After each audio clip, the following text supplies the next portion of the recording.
सारे संसार को शांति, प्रज्ञा, प्यार का संदेश देने वाले करुणा के सागर तथागत भगवान गौतम बुद्ध को मैं सम्मान करता हूँ। इस देश में सभी जात धर्म की नारियों को तथा बहुजन समाज के शिक्षा के जनक महामना ज्योतिबा फूले साहब, उनकी पत्नी राष्ट्रमाता सावित्रीबाई फूले को भी मैं सम्मान करता हूँ। इस देश में सामाजिक परिवर्तन के नायक, आरक्षण के जनक, कोल्हापुर के राजा छत्रपति शिवाजी महाराज को भी मैं समझता हूँ। और इस आधुनिक भारत के निर्माता, जिनकी त्याग और बलिदान के कारण इस धरती पर इंसान ही नहीं सभी लोगों को संरक्षित करने वाले, सुरक्षा प्रदान करने वाले परम पूज्य बाबा साहब को भी मैं प्रणाम करता हूँ। और बाबा साहब डॉक्टर अम्बेडकर के न रहने के बाद इस सोते हुए समाज को जगाने वाले तथा बहुजनों को रंग से राजा बनाने वाले मानव काशीराम साहब को मैं सम्मान करता हूँ। आज इस बुद्ध विहार पर आयोजित कार्यक्रम में माता मुदा देवी के जन्म दिवस के अवसर पर सहभाग कर रहे सभी भाइयों, बहनें, प्यारे बच्चों, मैं सभी लोगों को विग्रह मुदा देवी के जन्म दिवस की हार्दिक बधाई देता हूँ और सभी आए हुए बंधुओं को धन्यवाद देता हूँ कि आपने इस कार्यक्रम में सहभाग करने का काम किया है। साथियों, इस संसार में बिना कुछ मिलता नहीं। तथागत बुद्ध ने कहा है कि जीवन और मरण दोनों चीज़ें सत्य है। जो इस धरती पर पैदा हुआ है उसे एक ना एक दिन मरना ही होगा, लेकिन जीवन मरण के बीच में कुछ लोग अच्छा काम करते हैं और कुछ लोग गंदा। जो गंदा काम करते हैं वो जीते जी मरे के समान रहते हैं, लेकिन जो अच्छा काम करते हैं वो मरने के बाद भी जिंदा रहते हैं, क्योंकि उनके कार्य और विचार हमारे बीच में जिंदा है। तथागत बुद्ध से लेकर मानव काशीराम तक जो भी महापुरुष हमारे बीच में नहीं है, हमारे बीच में वीर वीरांगनाएं नहीं हैं, चाहे वो माता झलकारी बाई हो, अहिल्याबाई होलकर हो, कुंतीबाई लोधी हो, वीरांगना उदा देवी पासी हो, फूलन देवी हो, जिन्होंने अन्याय और अत्याचार के खिलाफ आवाज़ें बुलंद करके अपनी जान की बलिदान दिया है, वो सदैव भारत के इतिहास में। साथियों, दिक्कत कहाँ है? दिक्कत ये है कि मनुस्मृति के लेखनी के कारण इस पूरे बहुजन समाज का इतिहास जो लिखने वाले थे उन्होंने कभी लिखने की कोशिश नहीं किया, ना उनके अंदर ये इच्छा शक्ति पैदा हुई। और ये बातें आज भी हो रही हैं, ये बातें पहले भी थी और आज भी हो रही हैं। और आप जानते हैं कि उदाहरण सब देखते हैं कि शिवाजी महाराज का जब 1674 में राज तिलक होना, तो उनकी माता जीजाबाई ने उनको प्रेरणा दिया था कि आपको गौ, ब्राह्मण और हिंदू धर्म की रक्षा के लिए काम करना है, क्योंकि उस समय देश में मुस्लिम शासन था। तो उन्होंने काम तो किया हिंदू के लिए, काम किया गौ के लिए, काम किया ब्राह्मण के लिए।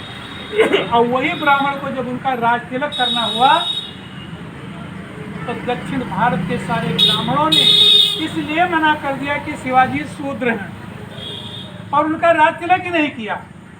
और वो इतने धर्मांध थे उनका परिवार कि मजबूर होकर बनारस के एक कोढ़ी और कामी ब्राह्मण को ले जा करके करवाना पड़ा। वो भी उसने हाथ से नहीं किया, बाल उसने पैर के अंगूठे से। ये क्या कारण है? इसका कारण पर हम तमाम लोग चर्चा करते हैं, लेकिन बाबा साहब डॉक्टर अम्बेडकर ने कहा है कि जो ये ऊंच नीच के खाई का जो कारण है, कि धर्म और वर्ण व्यवस्था के जो कारण है, अगर इसको खत्म करना चाहते हो तो आपको उन मान्यताओं को खत्म करना पड़ेगा जिन मान्यताओं पर ये टिका हुआ है। और वो मान्यता कौन है? इस देश के शास्त्र हैं, इस देश की बहुत सी किताबें हैं जिस पर ऊंच नीच की खाई मनुस्मृति है, जिसके वजह से लिख करके समाज में ऊंच नीच की खाई पैदा की। साथियों, हम डायरेक्ट वीरांगना उदा देवी पर।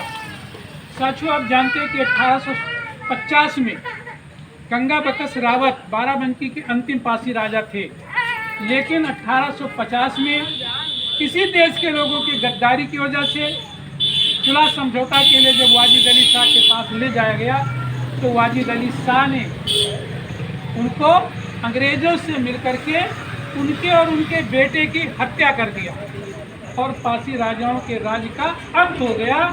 और साथियों जानते हैं कि जब अंग्रेज़ों ने इस देश को चढ़ाई किया, राज्यों को हड़पना शुरू किया, तो देश की आज़ादी के लिए लड़ाई कौन लड़ रहा था? आप हमारे समाज के लोग, बुद्धिजीवी लोग या सभी लोग बैठे हैं, देश की आज़ादी की लड़ाई अगर कोई लड़ रहा था तो इस देश के बहुजन समाज की बहन बेटियां और हमारे भाई लड़ते।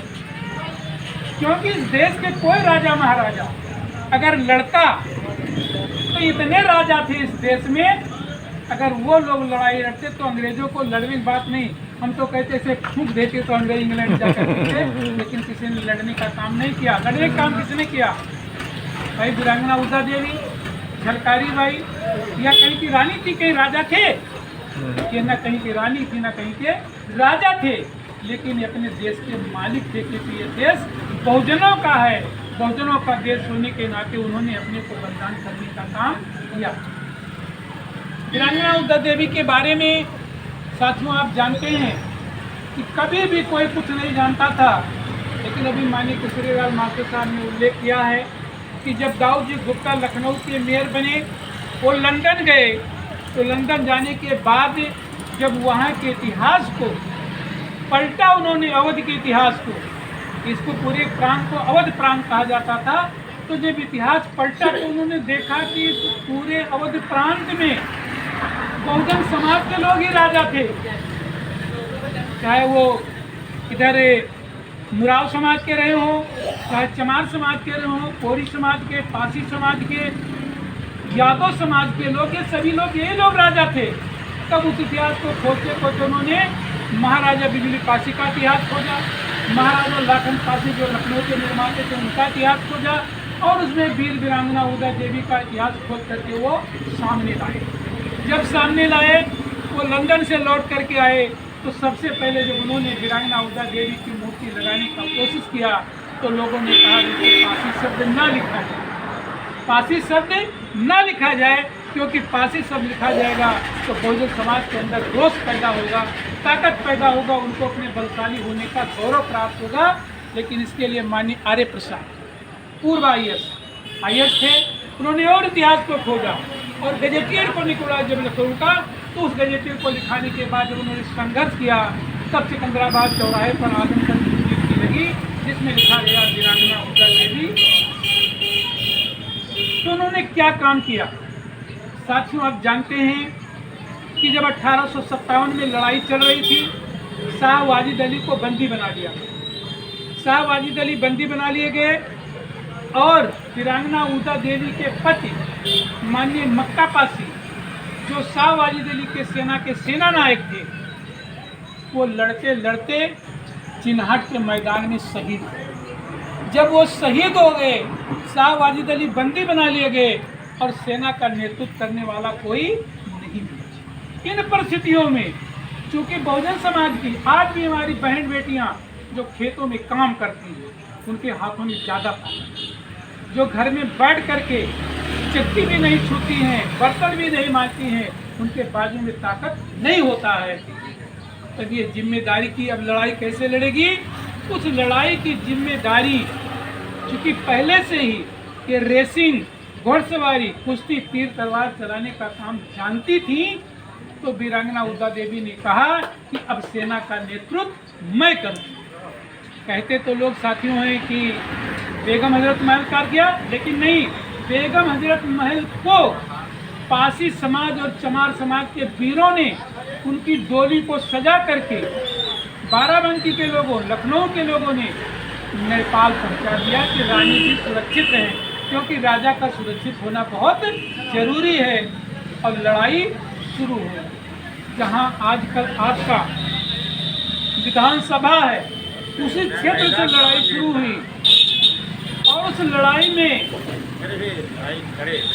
लड़ते लड़ते तमाम सैनिक मारे गए और सेनाएं पीछे हटती गईं।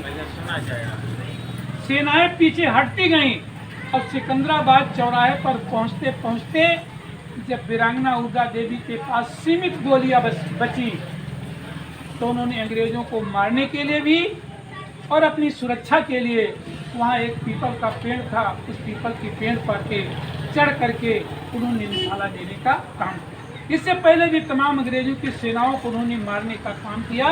जब वो पेड़ पर चढ़ गई, जो भी अंग्रेज सैनिक हमारे सैनिकों को आगे बढ़ने के लिए मारते थे, जैसे वहाँ पहुँचते थे वो पेड़ के ऊपर से अपनी गोलियाँ चलाती थी और एक एक करते लगभग 36 अंग्रेजों को, सैनिकों को उन्होंने शहीद कर दिया।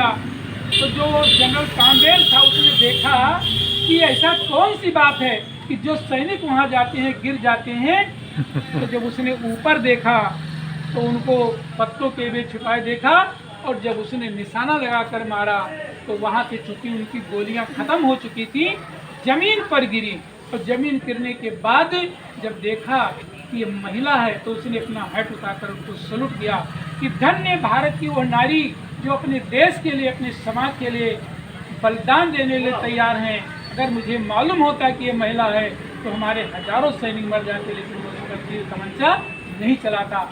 ऐसी वीरांगना देवी हैं जिन्होंने अपने शहीद होकर अपने बलिदान दिए। इसलिए साथियों, हमें अपने परिवार में अपने बच्चों को ऐसे वीर वीरांगनाओं का इतिहास बताने की ज़रूरत है और अन्याय और अत्याचार के विरुद्ध हमें लड़ने की ज़रूरत है। तो हमें ये जानकारी होनी चाहिए।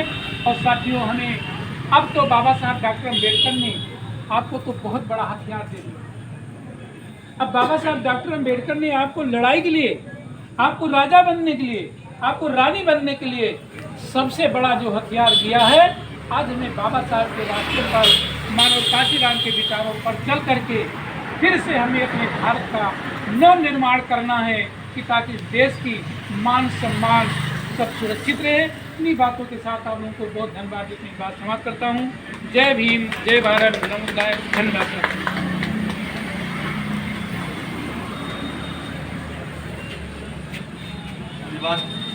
सर जी, अभी आप लोगों ने देखा कि हम अपने इतिहास के प्रति,